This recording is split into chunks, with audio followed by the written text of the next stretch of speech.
بسم اللہ الرحمن الرحیم۔ السلام علیکم ورحمۃ اللہ وبرکاتہ۔ ناظرین کرام، اسلام کی بنیادی باتیں حصہ 3 میں ہم آپ کو خوش آمدید کہتے ہیں۔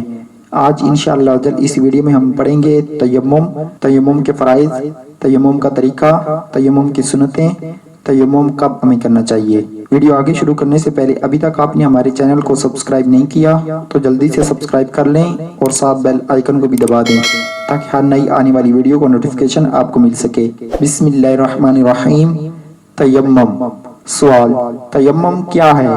جواب: تیمم اصل میں وضو اور غسل کا بدل ہے، یعنی جس کا وضو نہ ہو یا نہانے کی ضرورت ہو اور پانی پر قدرت نہ ہو تو وہ وضو اور غسل کی جگہ تیمم کر سکتا ہے۔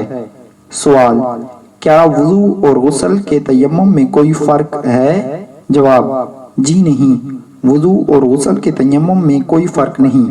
سوال: اگر کسی پر غسل فرض ہو تو کیا وہ غسل کا تیمم کر کے نماز پڑھ سکتا ہے یا نماز کے لیے الگ سا وضو کا تیمم کرنا ضروری ہے؟ جواب: جی ہاں، اگر کسی پر غسل فرض ہو تو وہ تیمم کر کے نماز وغیرہ پڑھ سکتا ہے، اور اس کے لیے یہ ضروری نہیں کہ غسل اور وضو دونوں کے لیے 2 تیمم کرے، بلکہ ایک ہی میں دونوں کی نیت کر لے، دونوں ہو جائیں گے، اور اگر صرف غسل یا وضو کی نیت کی جب بھی کافی ہے۔ سوال: کیا تیمم کا ذکر قرآن مجید میں بھی ہے؟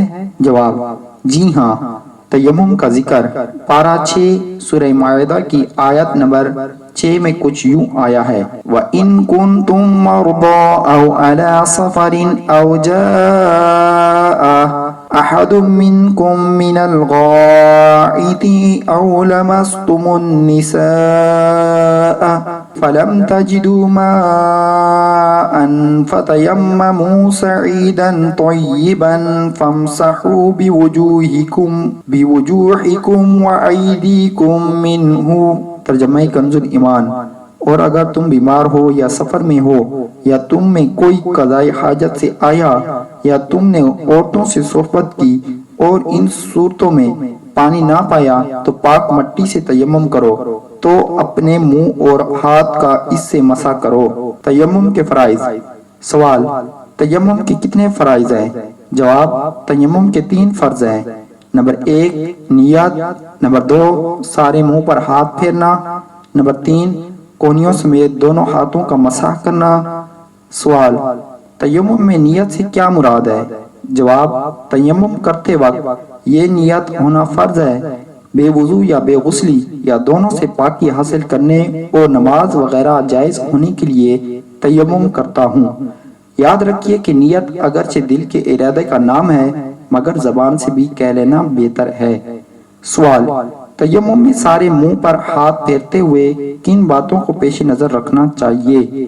جواب: تیمم میں سارے منہ پر ہاتھ پھیرتے ہوئے درج ذیل باتوں کو پیش نظر رکھنا چاہیے۔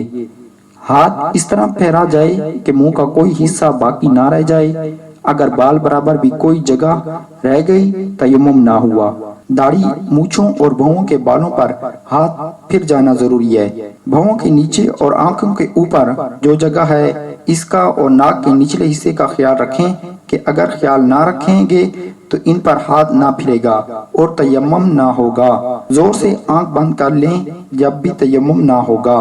ہونٹ کا وہ حصہ جو عادتاً منہ بند ہونے کی حالت میں دکھائی دیتا ہے اس پر بھی مسح ہو جانا ضروری ہے، تو اگر کسی نے ہاتھ پھیرتے وقت ہونٹوں کے زور سے دبا لیا کہ کچھ حصہ باقی رہ گیا تیمم نہ ہوا۔ سوال: تیمم میں کونیوں سمیت دونوں ہاتھوں کے مسح کے دوران کیا احتیاط کرنی چاہیے؟ جواب: تیمم میں کونیوں سمیت دونوں ہاتھوں کو مسح کے دوران یہ خیال رکھنا چاہیے کہ کوئی جگہ ذرا برابر باقی نہ رہے ورنہ تیمم نہ ہوگا، اور اس کے لیے انگوٹھی، چھلے یا کنگن، چوڑیاں وغیرہ پہنے ہوئے ہوں تو اسے اتار کر ان کے نیچے ہاتھ پھیرنا فرض ہے۔ تیمم کی سنتیں۔ سوال: تیمم کی کتنی سنتیں ہیں؟ جواب: تیمم کی 10 سنتیں ہیں۔ نمبر 1 بسم اللہ شریف کہنا، نمبر 2 ہاتھوں کو زمین پر مارنا، نمبر 3 زمین پر ہاتھ مار کر لوٹ دینا، نمبر 4 انگلیاں کھلی ہوئی رکھنا، نمبر 5 ہاتھ کو جھاڑ لینا یعنی ایک ہاتھ کے انگوٹھے کی جڑ کو دوسرے ہاتھ کے انگوٹھے کی جڑ پر مارنا، مگر یہ احتیاط رہے کہ تالی کی آواز پیدا نہ ہو۔ نمبر 6، پہلے منہ پھر ہاتھوں کا مسح کرنا۔ نمبر 7، دونوں کا مسح پے در پے ہونا۔ نمبر 8، پہلے سیدھے پھر الٹے ہاتھ کا مسح کرنا۔ نمبر 9، داڑھی کا خلال کرنا۔ نمبر 10، انگلیوں کا خلال کرنا جبکہ غبار پہنچ گیا ہو۔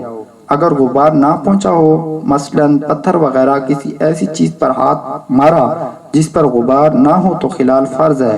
خلال کے لیے دوبارہ زمین پر ہاتھ مارنا ضروری نہیں۔ تیمم کا طریقہ، تیمم کی نیت کیجیے۔ بسم اللہ پڑھ کر دونوں ہاتھوں کو انگلیاں کشادہ کر کے کسی ایسی چیز پر بسم اللہ پڑھ کر دونوں ہاتھوں کی انگلیاں کشادہ کر کے کسی ایسی پاک چیز پر جو زمین کی جنس مثلاً پتھر، چونا، اینٹ، دیوار، مٹی وغیرہ سے ہو مار کر لوٹ لیجئے، یعنی آگے بڑھائیے پھر پیچھے لائیے۔ اگر زیادہ گرد لگ جائے تو جھاڑ لیجئے اور اس سے سارے منہ کا اس طرح مسح کیجئے کہ کوئی حصہ رہ نہ جائے۔ اگر بال برابر بھی کوئی جگہ رہ گئی تو تیمم نہ ہوگا۔ پھر دوسری بار اسی طرح ہاتھ زمین پر مار کر دونوں ہاتھوں کا ناخنوں سے لے کر کونیوں سمیت مسح کیجئے۔ اس کا بہتر طریقہ یہ ہے کہ الٹے ہاتھ کی انگوٹھے کے علاوہ 4 انگلیوں کا پیٹ سیدھے ہاتھ کی پشت پر رکھیے اور انگلیوں کے سروں سے کونیوں تک لے جائیے اور پھر وہاں سے الٹے ہی ہاتھ کی ہتھیلی سے سیدھے ہاتھ کے پیٹ کو مس کرتے ہوئے گٹے تک لائیے اور الٹے انگوٹھے کے پیٹ سے سیدھے انگوٹھے کی پشت کا مسح کیجیے۔ اس طرح سیدھے ہاتھ سے الٹے ہاتھ کا مسح کیجیے، اور اگر ایک دم پوری ہتھیلی اور انگلیوں سے مسح کر لیا تب بھی تیمم ہو گیا، چاہے کونی سے انگلیوں کی طرف لائے یا انگلیوں سے کونیوں کی طرف لے گئے، مگر سنت کے خلاف ہوا۔